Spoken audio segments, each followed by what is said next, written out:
大家好啊！讀你聽2.0啊，翻到嚟讀你聽2.0，繼續讀 A.Christie 嘅450 from Paddington 第6節。上回就講到呢個 Lucy 發現咗一個石棺啊，咁呢個石棺入面咧，究竟會唔會揾到女屍咧？咁樣啊，作者賣個關子先，喺最緊要關頭。呢一節就繼續落去啦。咁亦都承接上一節講過啦，嚟到讀你聽2.0。咁我咧會喺呢一節度讀完內文之後咧，會揀選幾個字同大家探討下啦、傾下啦咁。希望大家中意呢個新環節啦。咁我繼續讀啦。OK， 呢個 Chapter 6。A few minutes later, Lucy, rather pale, left the barn, locked the door and put the key back on the nail. She went rapidly to the stables, got out her car and drove down the back drive. She stopped at the post office at the end of the road. She went into the telephone box, put in the money and dialed. I want to speak to Miss Marple.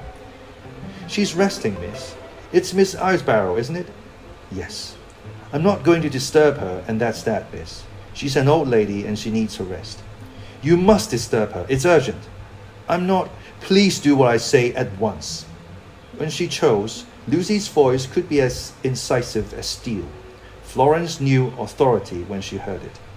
Presently, Miss Marple's voice spoke. Yes, Lucy? Lucy drew a deep breath. You are quite right, she said. I found it. A woman's body? Yes, a woman in a fur coat. It's in a stone sarcophagus in a kind of barn-cum museum near the house. What do you want me to do? I ought to inform the police, I think. Yes, you must inform the police at once. But what about the rest of it? About you? The first thing they'll want to know is why I was prying up a lid that weighs tons for apparently no reason.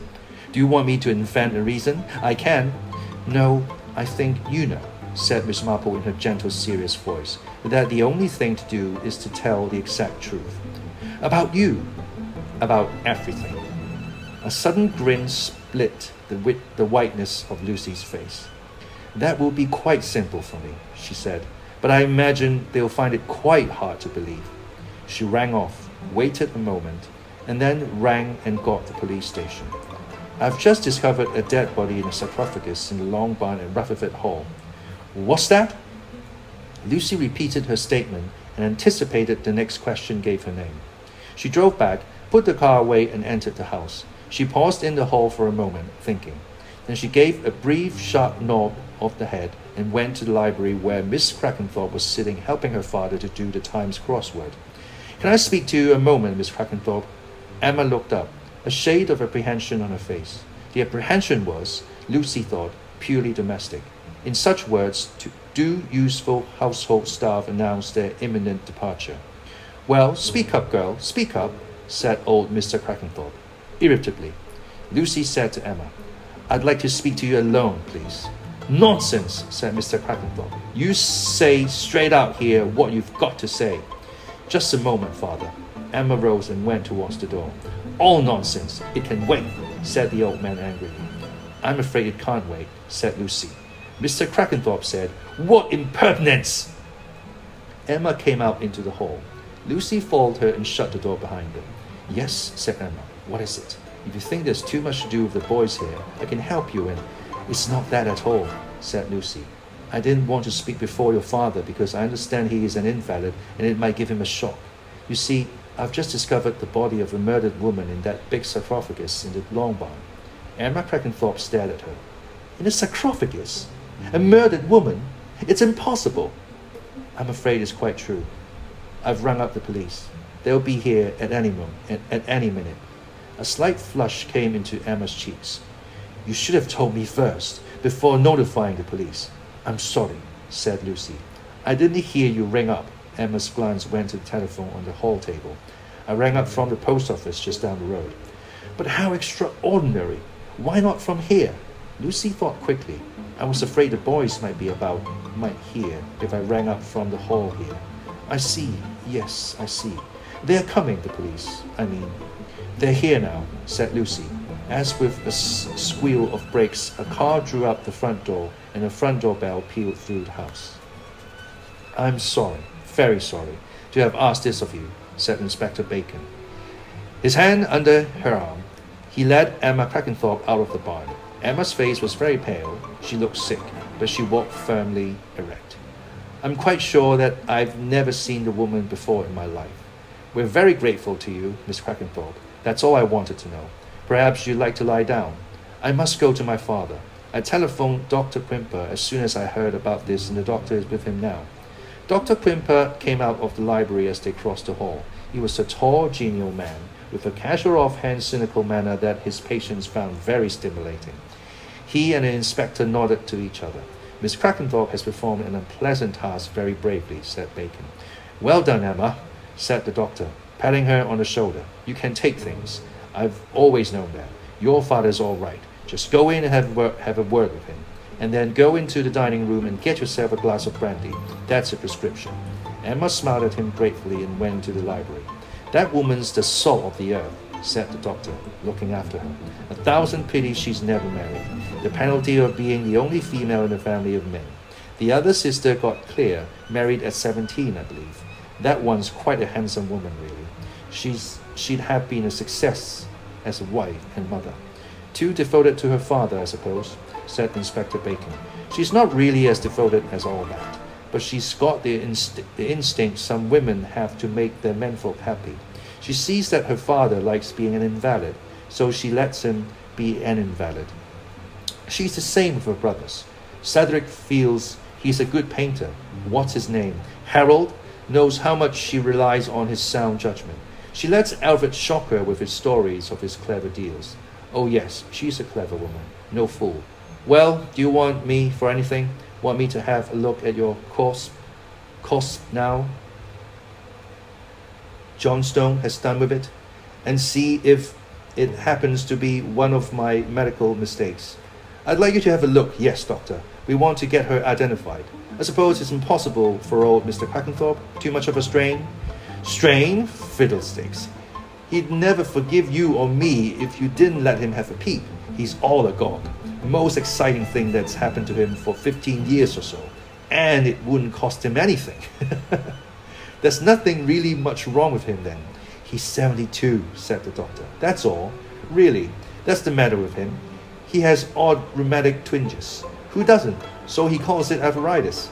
He has palpitations after meals, as well he may. He puts them down to heart. But he can always do anything he wants to do. Are plenty of patients like that. The ones who are really ill usually insist desperately that they're perfectly well. Come on, let's go and see this body of yours. Unpleasant, I suppose. Johnstone estimates she's been dead between a fortnight and 3 weeks. Quite unpleasant then. The doctor stood by the sarcophagus and looked down with frank curiosity, professionally unmoved by what he had named the unpleasantness. Never seen her before. No patient of mine. I don't remember ever seeing her about in Blackhampton. She must have been quite good-looking once. Somebody had it in her. Somebody had it in for her, all right. They went up again into the air. Dr. Quimper glanced up at the building. Found in the what? What do they call it? The long barn. In a sarcophagus. Fantastic. Who found her? Miss Lucy Iceborough. Oh, the latest lady help. What was she doing poking about in sarcophagi? That, said Inspector Bacon grimly, is just what I'm going to ask her. Now, about Mr. Crackenthorpe, will you... I'll bring him along. Mr. Crackenthorpe, muffled in scarves, came walking at a brisk pace, the doctor beside him. Disgraceful, he said. Absolutely disgraceful. I brought back that sarcophagus from Florence in... Let me see, it must have been in 1908, or was it 1909? Steady now, the doctor warned him. This isn't going to be nice, you know. No matter how ill I am, I've got to do my duty, haven't I? A very brief visit inside the long barn was, however, quite long enough. Mr. Crackenthorpe shoveled out into the air again with remarkable speed. Never saw her before in my life, he said. What's it mean? Absolutely disgraceful. It wasn't Florence, I remember now. It was Naples. A very fine specimen. and some fool of a woman has to come and get herself killed in it. He clutched at the folds of his overcoat on the left side. Too much for me, my heart. Where's Emma, Doctor? Dr. Quimper took his arm. You'll be all right, he said. I prescribed a little stimulant, brandy. They went back together toward the house. Sir, please, sir. Inspector Bacon turned. Two boys had arrived, breathless, on bicycles. Their faces were full of eager pleading. Please, sir, can we see the body? No, you can't, said Inspector Bacon. Oh, sir, please, sir, you never know. We might know who she was. Oh, please, sir, do be a sport. It's not fair. Here's a murder right in our own barn. It's a sort of chance that might never happen again. Do be a sport, sir. Who are you two? I'm Alexander Easley, and this is my friend, James Stoddard West. Have you ever seen a blonde woman wearing a light-colored dyed squill coat anywhere about the place? Well, I can't remember exactly, said Alexander astutely. If I were to have a look. Take him in, Sanders, said Inspector Bacon to the constable who was standing by the barn door. One's only young once. Oh, sir, thank you, sir. Both boys were vociferous. It's very kind of you, sir. Bacon turned away toward the house. And now, he said to himself grimly, for Miss Lucy Iresbarrow. After leading the police to the long barn and giving a brief account for her actions, Lucy had retired into the background, but she was under no illusion that the police had finished with her. She had just finished preparing potatoes for chips that evening when word was brought to her that Inspector Bacon required her presence. Putting aside the large bowl of cold water and salt in which the chips were reposing, Lucy followed the police to where the inspector awaited her. She sat down and awaited his questions composedly. She gave her name and her address in London, and added her own accord. I will give you some names and addresses of references if you want to know all about me. The names were very good ones. An admiral of the fleet, the provost of an Oxford college, and a Dane of the British Empire. In spite of himself, Inspector Bacon was impressed. Now, Miss Iresbarrow, you went into the long barn to find some paint, is that right? And after having found the paint, you got a crowbar, forced up the lid of the sarcophagus, and found a body. What were you looking for in the sarcophagus?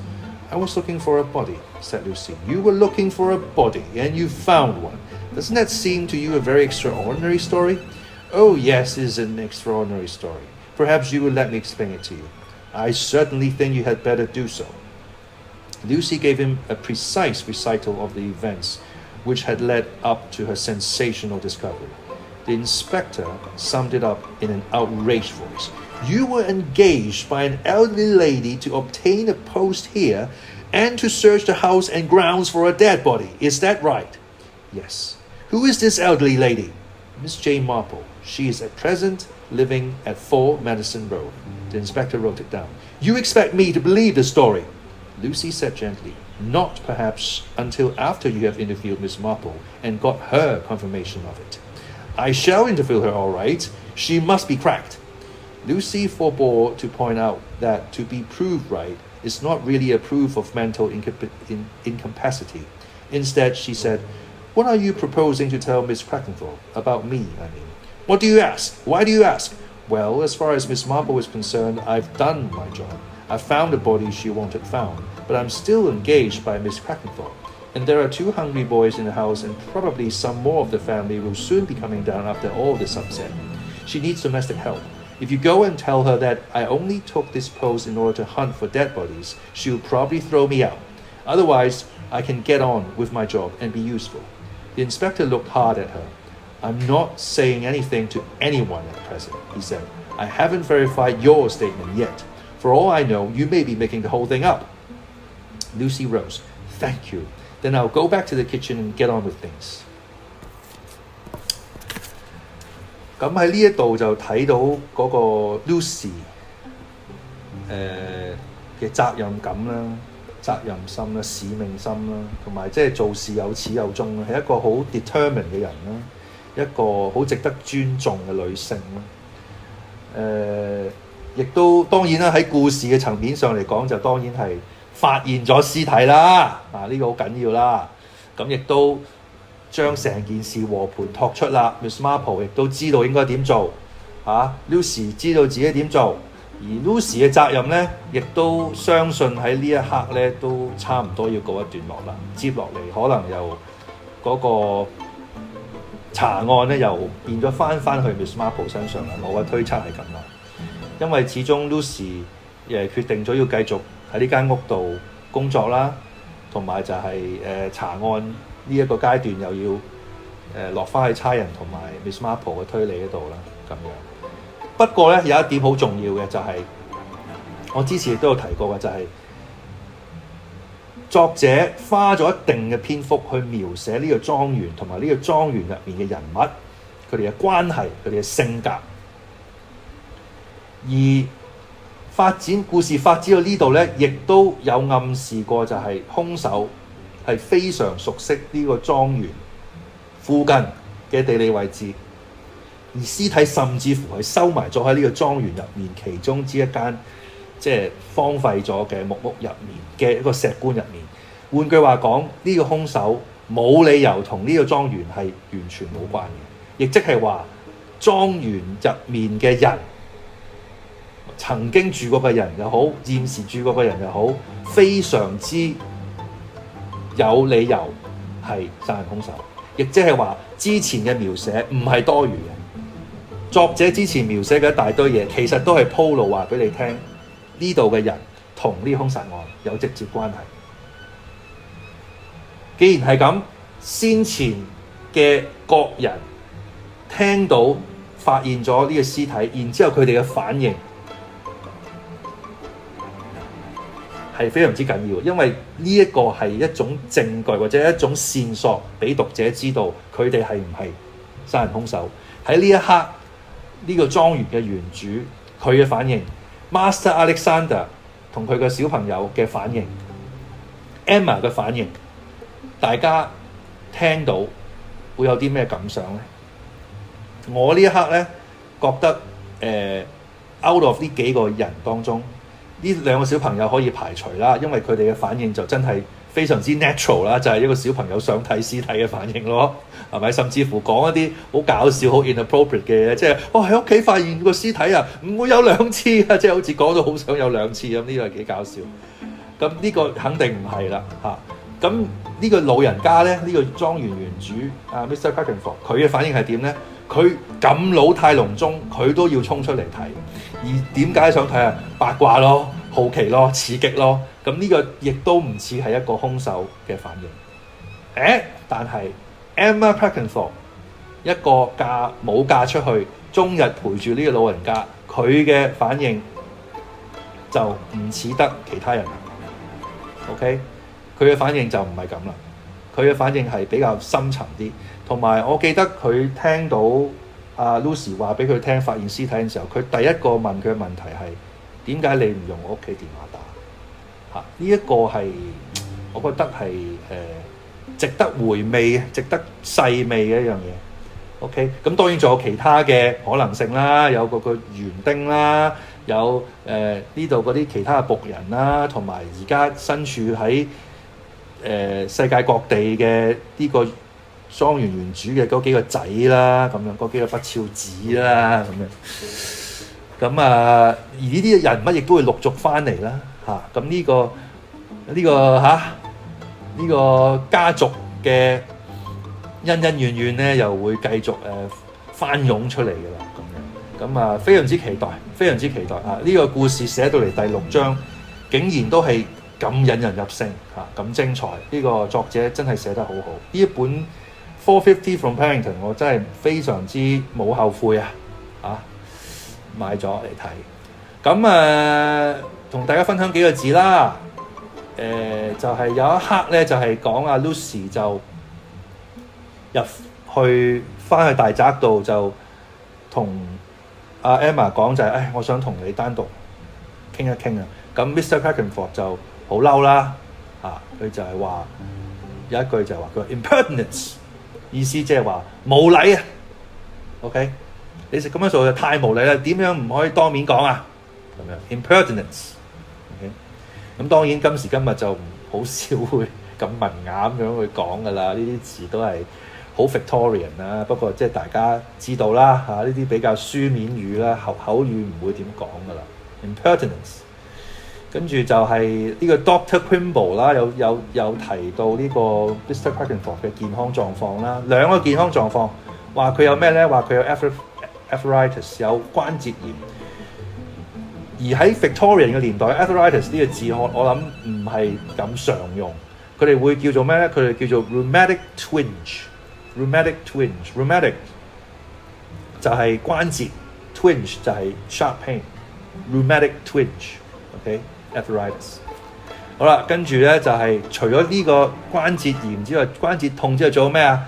仲有 palpitation。佢話佢食完飯之後就有 palpitation 啦。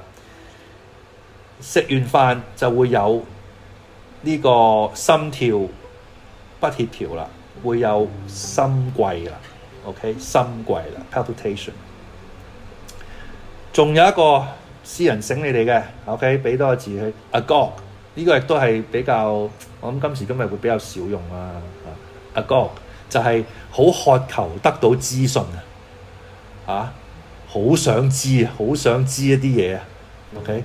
我諗我哋香港人會話好八卦啦，不過呢個agog係冇一個貶義喺度嘅，只不過係話佢我好想知一啲嘢，好想接收啲資訊。